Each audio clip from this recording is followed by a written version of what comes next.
नमस्कार, छत्तीसगढ़ एक्सप्रेस देख रहे हैं आप और मैं हूं आपके साथ तिशा।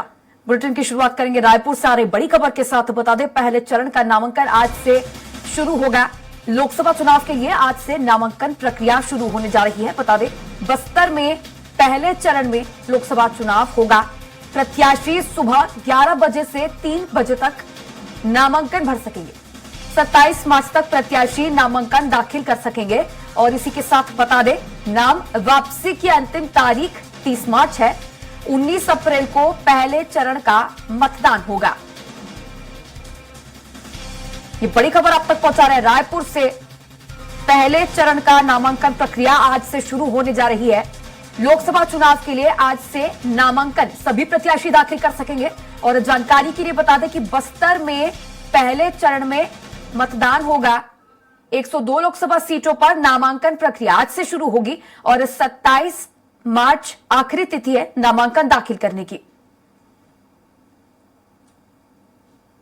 19 अप्रैल को पहले चरण का मतदान होना है और छत्तीसगढ़ में एक लोकसभा सीट यानी कि बस्तर में पहले चरण में मतदान होगा। इसके लिए नामांकन प्रक्रिया शुरू होगी आज से। सभी प्रत्याशी आज से अपना नामांकन दाखिल करना शुरू कर सकते हैं। और बता दें कि 27 अप्रैल आखिरी तिथि है नामांकन दाखिल करने की।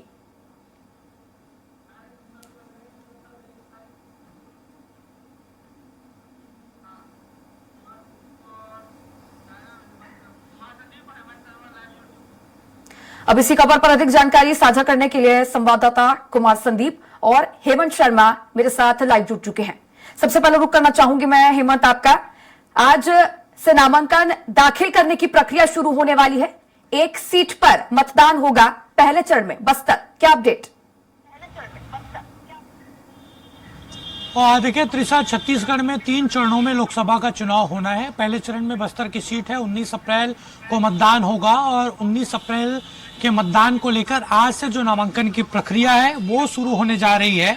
प्रथम चरण की अधिसूचना आज जारी हो जाएगी निर्वाचन आयोग की तरफ से और 19 अप्रैल को प्रथम चरण के तहत बस्तर लोकसभा सीट पर मतदान होगा।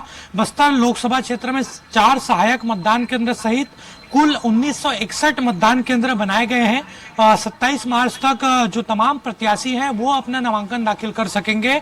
सुबह 11 बजे से दोपहर 3 बजे तक नामांकन दाखिले की जो प्रक्रिया है वो चलती रहेगी और उसके बाद 28 मार्च को नामांकन पत्रों की समीक्षा होगी और 30 मार्च को नाम वापसी होगी। तो ये पूरी प्रक्रिया आज जारी हो जाएगी, सूचना जारी हो जाएगी। छत्तीसगढ़ में 3 चरणों में चुनाव होना है। पहले चरण में बस्तर, उसके बाद दूसरे चरण में 3 लोकसभा सीटें हैं, उसके बाद तीसरे चरण में 7 लोकसभा सीटें हैं। तो ये लगातार तैयारी निर्वाचन आयोग भी इसको लेकर कर रहा है और आज से नामांकन दाखिले की जो प्रक्रिया है वो शुरू हो जाएगी। जी चलिए, ठीक है हेमंत, बने रहिए। अब रुक करना चाहूंगी मैं कुमार संदीप आपका। मध्य प्रदेश की बात कर ले तो 4 चरणों में यहां पर चुनाव होना है और आज से नामांकन दाखिल करने की प्रक्रिया शुरू। आप क्या अपडेट दे सकते हैं? जी बिल्कुल, यही अपडेट दे सकते हैं तिशा कि आज से जो है 4 चरणों में जो चुनाव होने वाला है मध्य प्रदेश में, उसमें पहले चरण की शुरुआत आज से होगी। फर्स्ट फेज की शुरुआत आज से हो गई है। मध्य प्रदेश की 6 सीटों पर जो है वो आज से नामांकन दाखिल होंगे, जिनमें कि छिंदवाड़ा, सीधी, मंडला, जबलपुर, बालाघाट सीटें शामिल हैं।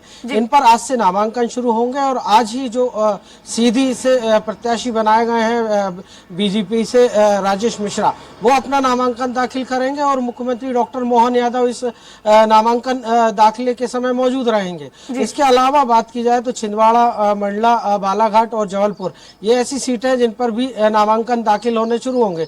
लेकिन अभी तक जो है एक ही सीट ऐसी है सीधी, जहां पर बीजेपी प्रत्याशी जो है वो अपना नामांकन दाखिल करेंगे। हालांकि सभी सीटों पर बीजेपी ने अपने प्रत्याशी घोषित कर दिए हैं, लेकिन पहले दिन मुख्यमंत्री शुरुआत करेंगे सीधी से और राजेश मिश्रा का नामांकन दाखिल कराएंगे। सुबह 11 बजे से ये प्रक्रिया जो है शुरू होगी और 3 बजे तक नामांकन होंगे। और इसी कड़ी में आज पहला नामांकन बीजेपी की तरफ से सीधी जो लोकसभा सीट है वहां से दाखिल होने वाला है। तिशा जी, कुमार संदीप, अगर इसको इस तरह से देखा जाए कि प्रत्याशी पार्टी ने यहाँ पर जो 5 सीटें हैं, इनमें से केवल 2 ही सीटें ऐसी हैं जिन पर अभी फिलहाल पिक्चर क्लियर है। नामांकन आज से शुरू होने वाला है, लेकिन फिर भी कांग्रेस ने इनमें से 3 सीटों पर अभी तक प्रत्याशी नहीं उतारे।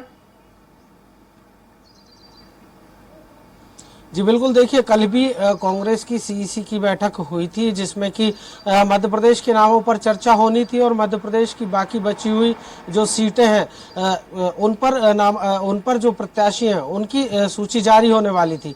लेकिन अंतिम समय पर आज पर जो है सीईसी ने फैसला टाल दिया और आज फिर से एक बार सीईसी की बैठक होगी और ये जो सस्पेंस बना हुआ है कांग्रेस की प्रत्याशियों को लेकर आज वो छटने की संभावना जताई जा रही है, क्योंकि मध्य प्रदेश और गुजरात के साथ ही जो छत्तीसगढ़ के बचे हुए नाम हैं उन पर आज सीईसी मोहर लगाएगी और जो बचे हुए सीटें हैं मध्य प्रदेश की कांग्रेस के कोटे कांग्रेस प्रत्याशियों की आमने सामने का मुकाबला किससे होगा ये आज जो है सीईसी की बैठक के बाद तय हो जाएगा। तिशा, चलिए ठीक है, आप बने रहिए कुमार संदीप मेरे साथ। हेमंत, बस्तर लोकसभा सीट पर पहले चरण में मतदान होना है और कांग्रेस ने अभी तक यहां से प्रत्याशी घोषित नहीं किया। देखिए, बस्तर लोकसभा सीट को लेकर कांग्रेस ने प्रत्याशी का ऐलान नहीं किया है। सस्पेंस अभी भी बरकरार है कि बस्तर लोकसभा सीट से कांग्रेस का उम्मीदवार कौन होगा। चूंकि नामांकन की जो प्रक्रिया है वो आज से शुरू हो रही है, ऐसे में कांग्रेस कब सूची जारी करेगी ये पिक्चर क्लियर नहीं है। कल सूची जारी होने की संभावना थी, लेकिन कल भी संभावना सिर्फ संभावना बनकर रह गई, सूची जारी नहीं की गई। और बस्तर लोकसभा सीट में बीजेपी की ओर से जो प्रत्याशी है वो उसकी तस्वीर साफ है। महेश कश्यप को बीजेपी ने वहां से उम्मीदवार बनाया है। गांव के छोटे गांव से वो सरपंच हैं और लगातार चुनाव प्रचार वो वहां पर कर रहे हैं। लेकिन बस्तर लोकसभा सीट से कांग्रेस का प्रत्याशी कौन होगा ये अभी तक क्लियर नहीं हुआ है। हालांकि अब कोशिश कांग्रेस करेगी कि 1-2 दिन में जल्द ही प्रत्याशियों का ऐलान कर दिया जाए ताकि चुनाव प्रचार में उनको समय मिल सके। जी बिल्कुल हेमंत, चुनाव प्रचार में समय निश्चित तौर पर बेहद कम मिलने वाला है, क्योंकि 19 अप्रैल को तो पहले चरण का मतदान ही है और अभी तक प्रत्याशी नहीं घोषित किया गया। बीजेपी ने तो 11 की 11 सीटों पर प्रत्याशी घोषित कर दिए। अब ऐसे में यदि 2 से 3 दिनों में भी प्रत्याशी का नाम सामने आता है तो बेहद कम समय मिलेगा प्रत्याशी को कांग्रेस के प्रचार प्रसार के लिए, तैयारियों के लिए। देखिए, निश्चित तौर पर और कोशिश कांग्रेस की पहले ये थी कि जल्द से जल्द खासतौर पर पहले चरण के मतदान के तहत प्रत्याशियों का ऐलान कर दिया जाए। लेकिन जिस तरीके से गुटबाजी निकलकर सामने आ रही है कांग्रेस में, जिस तरीके से अंतरकला सामने आ रहा है और इसी अंतरकला के जरिए कांग्रेस में मैसेज, जो कांग्रेस के प्रति मैसेज जा रहा है जनता में, वो काफी नेगेटिव है। कोशिश कांग्रेस के द्वारा हो रही है कि जल्द से जल्द नाम का ऐलान वहां पर किया जाए। बस्तर और रायगढ़ लोकसभा सीट को लेकर पेच फंसा हुआ था और रायगढ़ सीट को लेकर पिक्चर क्लियर है, लेकिन बस्तर में अभी भी तस्वीर साफ नहीं है कि वहां पर कौन लड़ेगा और इसलिए दोबारा सर्वे कराया गया। लेकिन कांग्रेस को अब जल्द से जल्द प्रत्याशी का ऐलान करना होगा। पहले चरण में जिस तरीके से बस्तर लोकसभा सीट में चुनाव होना है तो उसके लिए घोषणा कांग्रेस को कर देनी चाहिए, क्योंकि प्रचार का जिस तरीके से 19 अप्रैल को चुनाव होना है, नामांकन की प्रक्रिया शुरू हो गई है और नामांकन की प्रक्रिया शुरू होने के बाद भी अगर कांग्रेस प्रत्याशी का ऐलान नहीं कर पाई है तो कहीं ना कहीं कांग्रेस के लिए भी चिंता का विषय है। जी बिल्कुल हेमंत, बस्तर लोकसभा सीट से लगातार कयास लगाए जा रहे थे कि पीसीसी चीफ दीपक बैच को चुनाव लड़वाया जाएगा। हालांकि हाईकमान यही चाहता है, लेकिन खबरें ये निकलकर सामने आ रही हैं कि इस बार पीसीसी चीफ दीपक बैच खुद ही इंटरेस्टेड नहीं है इस सीट से चुनाव लड़ने के लिए। देखिए, कांग्रेस आलाकमान ने पहले प्राथमिकता दी थी दीपक बैच को। ये कहा था कि आप बस्तर लोकसभा सीट से चुनाव लड़ें, क्योंकि 2019 के लोकसभा चुनाव में जीत दर्ज की थी दीपक बैच ने। वहां पर बस्तर की सीट को कांग्रेस ने कब्जा किया था और पहले कहा गया दीपक बैच को पार्टी की ओर से कि आप लड़ें, लेकिन दीपक बैच ये बार बार कहते रहे कि इस बार वो चुनाव लड़ने के इच्छुक नहीं है और इसीलिए बीच में जो पूर्व मंत्री कवासी लखमा है उनके बेटे हरीश लखमा की एंट्री हुई। कवासी लखमा अपनी बेटी की मांग को लेकर दिल्ली चले गए थे, टिकट की मांग को लेकर। तो ये तमाम चीजें हैं। अगर दीपक बैच चुनाव नहीं लड़ते तो निश्चित तौर पर पूर्व मंत्री कवासी लखमा के बेटे हरीश लखमा को प्रत्याशी बनाया जा सकता है। जी बिल्कुल हेमंत, तो अब निश्चित तौर पर देखने वाली बात होगी कि और कितने समय तक बस्तर सीट पर पेच फंसा रहता है और क्या कुछ निकलकर सामने आता है। फिलहाल बने रहिए आप मेरे साथ, कुछ और भी खबरों पर जानकारी लूंगी। और कुमार संदीप, आपका शुक्रिया जुड़ने के लिए।